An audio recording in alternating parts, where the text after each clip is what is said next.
From beggar to benefactor. When family turns their backs, build your own empire. Hey everyone, welcome back to the channel. Today, I'm diving into a story that's been swirling around in my head for a long time, and I'm finally ready to share it. Before we get started, a quick ask. If you enjoy this content, please hit that subscribe button. It's totally free and helps me keep bringing you these stories. Your support really means the world to me, so thank you. Now let's get into it. I'm Mark, 32, and I own a small interior design business here in Austin. It's not glamorous, but it pays the bills and lets me take care of my wife, Sarah, and our 8-year-old daughter, Lily. We live in a comfortable apartment, we have food on the table, and we're not constantly stressed about money. A pretty normal life. My parents, David and Karen, are a different story. They own a furniture store in town that they market as luxury.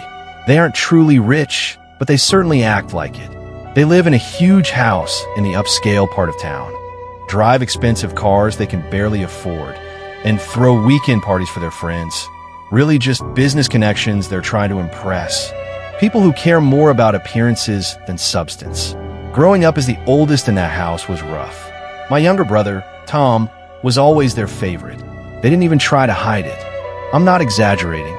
It was blatant. I'd bring home a report card full of A's, and they'd barely glance up. That's what we expect from you, Mark. And suddenly it was cause for celebration, complete with cake and boast to their friends about what a genius he was. The same thing happened with college. When I left for school, my dad gave me a weird, formal handshake, and my mom said they threw a massive going-away party as if he was heading to an Ivy League school across the country. There were like 50 people, catered food, the whole 9 yards for community college.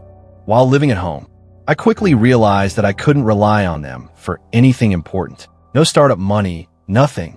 Honestly, I never expected much from my parents after all that, but what they did when my child actually needed them, that was a whole new level of messed up I never saw coming. After graduating college, I started working at a small design firm in Austin. A basic design assistant job, nothing glamorous, but I loved it. There was something about creating spaces that truly meant something to people that just felt right. After a couple of years of learning the ropes, I saved up enough to start my own tiny company. And I mean tiny. Just me working out of our apartment at first, then a small office with one part-time employee. That's when I met Sarah. I was setting up a small furniture showroom I'd rented downtown. She was supposed to be in and out, but we ended up talking for an hour about books, music, everything. It just clicked. About a year later, we got married. Nothing huge, just a simple ceremony with close friends. My parents came but acted like it was some kind of chore. Then Lily came along. This amazing little girl with bright eyes just like her mom's. Life was pretty good back then, not Instagram perfect, but good enough. My company was slowly growing, Sarah was teaching preschool, and we were making enough to be comfortable. The one thing we messed up on was health insurance. As a small business owner, I didn't have employer coverage and private plans were expensive. Since we were all healthy, we thought we'd just wait a bit longer until the business was more stable. That was the worst mistake of my life. I've made plenty of dumb choices, but nothing compares to that one. Lily was a super active kid, always running around, laughing, doing kid stuff, a total ball of energy. But when she was around 3, she started getting this weird cough that just wouldn't go away. At first, Sarah and I figured it was just a normal kid cold. They're basically germ magnets at that age, catching everything. But then we noticed the cough wasn't going away. It had been a few weeks, and instead of getting better, she was actually getting worse. She started getting tired all the time, which was totally not like her. She stopped eating as much and had this low fever that just kind of lingered, not high enough to freak out about, but definitely not normal. Sometimes she'd be playing with her toys and just stop suddenly to catch her breath. Sarah noticed it more than I did because she was with Lily during the day while I was working. She kept telling me something wasn't right, and I was like, yeah, let's give another couple of days. Kids get sick all the time. Stupid. I should have listened to her right away. Then one afternoon, I'll never forget this day as long as I live. Sarah was playing with Lily in the living room when Lily just collapsed. She straight up dropped to the floor. She looked up at Sarah and said, "Mommy, I'm so tired." In this weak little voice I'd never heard from her before. Sarah completely lost it and called me right away. I was in the middle of a client meeting, but I didn't even say goodbye. I just ran out to my car and drove home way too fast. I got there to find my little girl breathing super fast, her eyes all unfocused. I didn't even think. I just grabbed her and drove straight to the ER. Sarah jumped in the car with us, and I remember her in the back seat with Lily, talking to her the whole time, trying to keep her awake. The ER docs took her back immediately, which was both good and terrifying. It's good they didn't make us wait.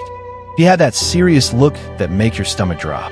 Mark, we found a congenital abnormality in Lily's lung. It's compressing her airway, and she needs surgery immediately before her condition worsens. I swear the room started spinning. A lung problem in my 3-year-old? I kept thinking this had to be a mistake. This kind of thing happens to other people, not to us, not to my perfect little girl. But it got worse. After the doctor explained everything, a lady from the hospital's billing office pulled us aside. She handed me a piece of paper with a number on it that made me feel like I'd been hit by a truck. $120,000. We can proceed with the surgery immediately, but the hospital needs assurance that you can cover the costs. Do you have insurance? She asked. That's when it really hit me. We didn't have insurance. We'd been putting it off because private plans were expensive, and we were all healthy. We'd been planning to get it soon, for like a year at that point. I realized in that moment how badly I'd screwed up by waiting. Now my daughter was literally paying the price for my mistake. I held Sarah's hand so tight, trying not to completely lose it in front of her and the billing lady. We'll find the money. To save my daughter, I told them, but inside I was panicking. Where the hell do you get $120? 000 that fast. We had maybe $25,000 in savings. I could sell my car for another $15,000, but that still left us $80,000 short. That's when I thought about my parents. They weren't super rich or anything, but they had money. They owned a successful business, had a big house, nice cars. I didn't expect them to write a check for the whole amount, but at least enough to make up what we needed. I mean, this was their granddaughter. What kind of grandparents would just stand by when their grandkid might die? Even if they'd always treated me like crap, surely they wouldn't let their grandchild suffer. So, after making sure Lily was stable and Sarah was okay at the hospital, I drove to my parents' house. The whole drive over, I felt like I was going to puke. I've never been good at asking for help, especially from them, but this wasn't about me. This was about Lily. When I pulled up to their house, I was confused because there were a ton of cars parked outside. I walked up to the door and could hear music playing. What the hell? I rang the doorbell like 5 times before someone finally answered it. It was my mom, all dressed up with makeup and jewelry, holding a glass of wine. Behind her, I could see their house was packed with people in fancy clothes, waiters walking around with trays of food, music playing. They were throwing some big-ass party. "Mark, what are you doing here?" she asked, looking annoyed that I'd shown up unannounced. "Mom, I need to talk to you and Dad. It's urgent. It's about Lily."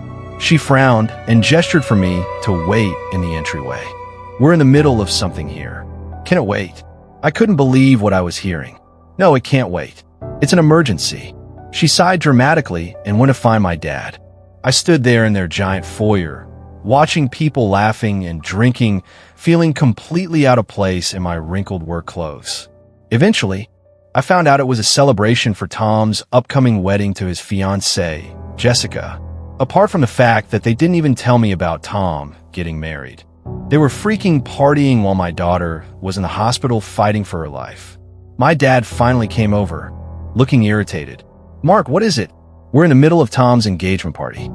"Dad, listen. Lily is in the hospital. She has a tumor in her lung. The doctors say she needs immediate surgery. If she doesn't get it, she might not make it." I waited for them to freak out, to ask questions, but nothing. Not a single question about their granddaughter's condition, not even a hint of worry on their faces. My mom just stood there, glancing back at the party like she was missing out. I swallowed hard and continued. "The hospital needs $120,000 before they can do the surgery. I've tried everything, but I can only come up with about $40,000. Can you help me? I don't need all of it, just enough so they can operate right away." My mom put down her wine glass and said, "Mark, we've already planned Tom's wedding. We can't cancel or postpone it now." I felt like I'd been slapped. What does Tom's wedding have to do with Lily's surgery? That's when my dad crossed his arms and said the words I'll never forget. We've already spent $570,000 on his wedding. If we give you that money now, the wedding won't happen. I just stood there trying to process what I just heard. They dropped $570,000 on Tom's wedding, but wouldn't spare anything to save their own granddaughter's life. I couldn't wrap my head around it. Who spends that much on a wedding? And who chooses a party, even an expensive one, over a child's life? In that moment, standing in their fancy house with their fancy friends all around, I realized that these people weren't my family. Not really. They were just strangers who happened to share my DNA. At this point, I couldn't believe what was happening. My parents basically just told me that my brother's fancy wedding was more important than my daughter's life. I looked over at Tom, who was standing across the room in this expensive suit, holding a champagne glass and laughing with some friends. This was the same brother who I'd always looked out for growing up. When we were kids, and he'd mess up, I'd take the blame half the time. When he was struggling with math in high school, I stayed up late helping him study.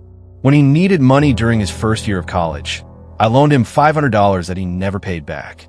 I wasn't perfect or anything, but I always tried to be there for him. So I walked over to him, past all the guests who were giving me these weird looks. I probably looked like total crap, hadn't slept, hadn't changed my clothes, eyes all red from crying. "Tom, can we talk for a minute?" I asked. He looked annoyed, but followed me to a quieter corner. I explained everything about Lily, the tumor, the surgery, the money. I thought maybe he'd understand. Maybe he'd say, "Dude, we can postpone the wedding. My niece's life is more important." But he just stood there with this blank look on his face. And then he said, "That sucks, man. But what do you want me to do about it?" I couldn't believe it. "Tom, you guys are spending $570,000 on your wedding. That's insane. All I need is like $80,000 to save Lily's life. Can't you just scale back a little? Have a normal wedding like normal people?" He laughed. Actually laughed. "Do you know how long we've been planning this? Jessica's family is expecting a certain kind of event. We got people flying in from all over. Deposits have been paid. It's not that simple." I was desperate at this point. These were the last people I wanted to ask for help. But Lily was running out of time. So, right there in the middle of their fancy party with all their rich friends watching, I swallowed every bit of pride I had and got down on my knees. Only for my daughter. Yeah, you read that right. I literally got on my knees in front of my little brother. "Please," I begged. "Just help with part of it. I'll pay you back every cent, I swear." "But Lily, she's going to die without this surgery." I looked up at him, hoping to see, I don't know, some kind of human emotion, some tiny bit of the brother I grew up with. But instead, he took a step back like I was covered in mud or something. He looked around, saw people watching, and his face got all red. "Jesus, Mark, get up. You're embarrassing yourself," he hissed. Then, louder so the people nearby could hear, "Look, I'm responsible for Jessica and the family we're building. I can't just throw away all our wedding plans. I'm sorry about Lily, but I can't help." Around me, I could hear people whispering, and some of them were actually laughing, like my daughter's life wasn't hanging in the balance. My dad appeared next to me and put his hand on my shoulder. His voice was cold as ice when he said, "Get up, Mark. Stop embarrassing the family in front of our guests." Not, "I'm sorry we can't help more." Not, "Let's figure something out together. Just stop embarrassing us." I slowly got to my feet, feeling like I was in some kind of nightmare. I looked at each of them. My mom still glancing back at her party, my dad with his jaw clenched in anger, Tom already turning away to rejoin his friends. "Thank you, Mom. Thank you, Dad. Thank you." "Tom," I said, my voice cracking. "Today, I finally understand who my real family is, and who are just strangers." Then I walked out, didn't even look back. It was pouring rain when I left their house, like straight-up movie-level downpour.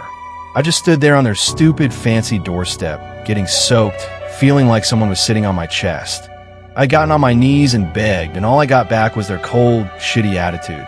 I made it to my car, slammed the door, and just lost it.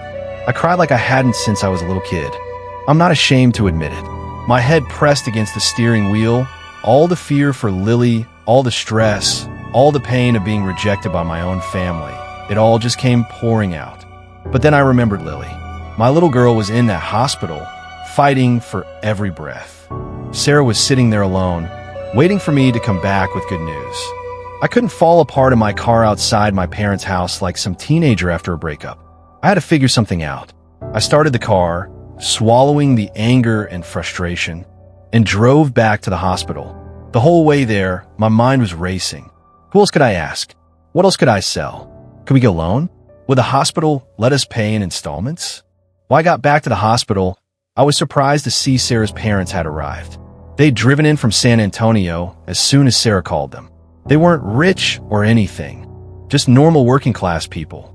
My father-in-law was a plumber, and my mother-in-law worked part-time at a grocery store. My mother-in-law rushed up to me as soon as she saw me and grabbed my hands. Her eyes were red from crying. "Mark, did you talk to your parents? Will they help?" I couldn't even answer. My throat closed up, and I just stood there dripping on the hospital floor. But she only had to look at my face to understand. She pulled me into a hug, not caring that I was soaking wet. My father-in-law came over and put his hand on my shoulder. "It's okay, son.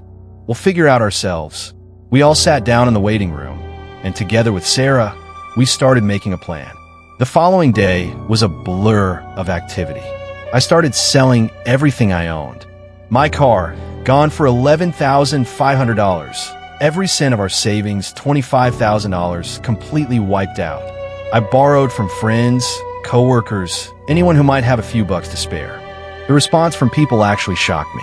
This young employee who'd only been with my company for 6 months pressed $500 into my hand and said, "Mark, I don't have much, but this is all I can give." An old coworker I hadn't talked to in years somehow heard what was happening and called out of nowhere. He sent me $3,000 with a note saying, "I remember when you covered for me during that project disaster. I owe you one. It's time I paid it back." People I barely knew were stepping up more than my own family. I was getting Venmo transfers from distant acquaintances, Facebook messages from old classmates asking how they could help. It was overwhelming, but we were still coming up short. I kept selling stuff, my computer, my watch, even our furniture. Our apartment got emptier by the day as I sold everything that wasn't absolutely essential. Sarah was amazing through all of this. Not once did she complain about me selling our stuff. Not even when I sold the dining table her grandmother had given us. But after all that, after every favor called in, every possession sold, we were still $40,000 short of the $120,000 we needed. I was sitting in the hospital cafeteria, staring at the numbers on a napkin, feeling completely hopeless. What else could we possibly do? That's when my father-in-law's phone rang. It was their bank. He walked away to take the call, and when he came back, he had this weird look on his face. He sat down next to my mother-in-law and whispered something to her. She nodded, wiping away a tear. Then they both came over to where Sarah and I were sitting. "Mark, how much more do you need?" My father-in-law asked, his voice steady. I didn't want to say it, but I had no choice. $40,000. There was silence for a moment. Then my mother-in-law nodded and said, "All right, come pick up the money tomorrow morning." I was completely confused. "But where are you getting that kind of money? You don't have $40,000. My father-in-law let out a soft laugh, but there was no humor in it. "We sold our house. The bank just called to confirm everything. As long as Lily gets better, it's worth it." I couldn't move. I literally couldn't process what I was hearing. My parents, who lived in a huge house and had just dropped $570,000 on a wedding, had turned their backs on their own flesh and blood. But my in-laws, who live in a modest 3-bedroom house they'd worked their entire lives to pay off, had just sold their home to save my daughter. Sarah burst into tears and hugged her parents. I just sat there, unable to even form words. What do you say to people who just sold their home to save your child? "Thank you" doesn't even begin to cover it, but that's all I could manage to choke out. "Thank you. I don't know how I'll ever repay you." My mother-in-law took my hand and squeezed it tight. "You don't need to repay us, Mark. Family helps family. That's just what we do." Such a simple statement. But it hit me like a truck because it was exactly what my own mother had failed to understand. With the money from my in-laws, we finally had enough for Lily's surgery. The hospital scheduled it for the next morning. Those hours waiting during the operation were the longest of my life. Sarah and I just sat there in the waiting room, barely talking, both too scared to say anything. When the surgeon finally came out, I thought I was going to pass out from holding my breath. But then he smiled and said, "The procedure went very well. She'll recover gradually." I collapsed into one of those uncomfortable hospital chairs and just cried from pure relief. Sarah was sobbing next to me, and my in-laws held her tight. My father-in-law stood there, nodding like he knew it would work out all along. These people were my real family, not the ones who live in the big house across town. Family is the people who stand by you when everything goes to hell. From that day on, I swore I'd never ask my parents for anything again. I already had my real family right there with me. 2 weeks after the surgery, Lily was released from the hospital. She got stronger every day. Kids got more resilience than I ever had. While I pushed her wheelchair out of the hospital, she looked up at me with this bright smile that I thought I might never see again and said, "Daddy, I want to run and play again." I couldn't stop the tears, but these were different from the ones I'd been crying for weeks. These were good tears. I hugged her tight, feeling her heart beating strong and steady against my chest. I looked at Sarah and saw nothing but love in her eyes. We'd been through absolute hell, but we were starting over. But I'm not gonna lie, deep down I was still burning with anger. I couldn't just forget kneeling in front of my parents and brother. I couldn't forget how they treated me like I was nothing. They'd looked down on me like I was pathetic, and now I had something to prove. After Lily recovered, I threw myself into work like a man possessed. I wasn't just working to make money. I was working to pay back everyone who believed in me and to prove I didn't need my parents' charity. I started getting up at 5 a.m. every day and working 16-hour days. I read everything I could about business management, investments, and growing a company. I wasn't just doing small residential interior design jobs anymore. I started bidding on hotels, shopping centers, office buildings. I never said no to an opportunity, no matter how impossible it seemed. Sleepless nights, endless client meetings, tough negotiations, I took it all on. That anger inside me was like rocket fuel. I was exhausted all the time, but I couldn't stop. Sarah was worried about me. "Mark, you need to slow down. You're going to burn out," she'd say. But I couldn't slow down. I had to make it work. I had to prove something to my parents, to myself, to everyone. Then things started changing. About a year after Lily got out of the hospital, I landed a contract that changed everything. A $2 million interior design project for a major real estate company. It was way bigger than anything I'd done before, and honestly, I was scared **less that I couldn't deliver. But I wasn't about to turn it down. I hired more people, rented a bigger office, and somehow we pulled it off. The client was thrilled with the work, and they referred me to other big companies. 3 years later, my business had grown 5 times bigger. What started as a tiny company with just me and one part-time employee became one of the top design firms in the area. We had a team of 28 people, a downtown office, and clients calling us instead of the other way around. My name started showing up in business magazines with headlines like "From Zero to Millionaire, The Journey of Mark," the man who rebuilt his life after adversity. I never reached out to tell my parents about any of it, but I knew they saw those articles. I knew they saw me on local TV, talking at business conferences. Now I wasn't Mark, the son who needed their help. I was Mark, the self-made businessman who built everything from nothing. And that felt pretty damn good. About a year ago, I got featured in a major business magazine. And during the interview, the journalist asked what drove me to succeed. I could have given a usual answer about hard work, 000 wedding, and left me on my knees pleading. So I built my success out of spite, proving I didn't need them. I named names, held nothing back. When the article dropped, it exploded. People were furious, calling out my parents and brother for their coldness. Social media was on fire, and strangers flooded my inbox with their own stories of family betrayal. Turns out a lot of people know what it's like to be abandoned by the ones who should have had their back. But that was just the beginning of the storm for them. I hadn't thought about the business implications of my interview.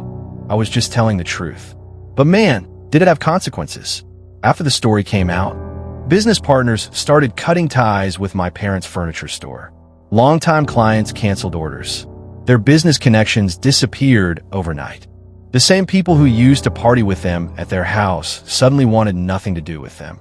No one wants to work with monsters who let their granddaughter almost die so they could throw a fancy wedding. Funny how that works. My parents got pushed out of the business world pretty fast. Their store started losing money. They had to lay off employees. Their friends stopped inviting them to events. They used to be respected in that community, but now they had nothing. Alone and broke. And Tom, my golden child brother who thought he'd won the life lottery with his $570,000 wedding, pretty wife, and comfortable life, his perfect little world came crashing down too. When his wife, Jessica, read my interview, she was horrified. Apparently, he'd never told her the full story of what happened with Lily. She called me, first time we'd spoken in years, and asked if it was all true. I didn't embellish or exaggerate, just told her exactly what happened that night at the party. She was quiet for a long time, then just said, "Thank you for being honest," and hung up. A few days later, I heard from a mutual friend that Jessica had filed for divorce. She couldn't stay married to someone that heartless. Couldn't imagine raising kids with a man who'd let his niece suffer so he could have a big party. Can't say I blamed her. So, Tom lost everything. His marriage, his fancy house, his social standing. Turned out a marriage built on being selfish wasn't exactly built to last. Who knew? In the end, the heartless ones ended up with nothing but each other. My parents and Tom, alone in that big house that used to host parties, but now just echoed with silence. I didn't plan any of this, but I'm not going to lie. There was a part of me that felt satisfied seeing karma finally catch up with them.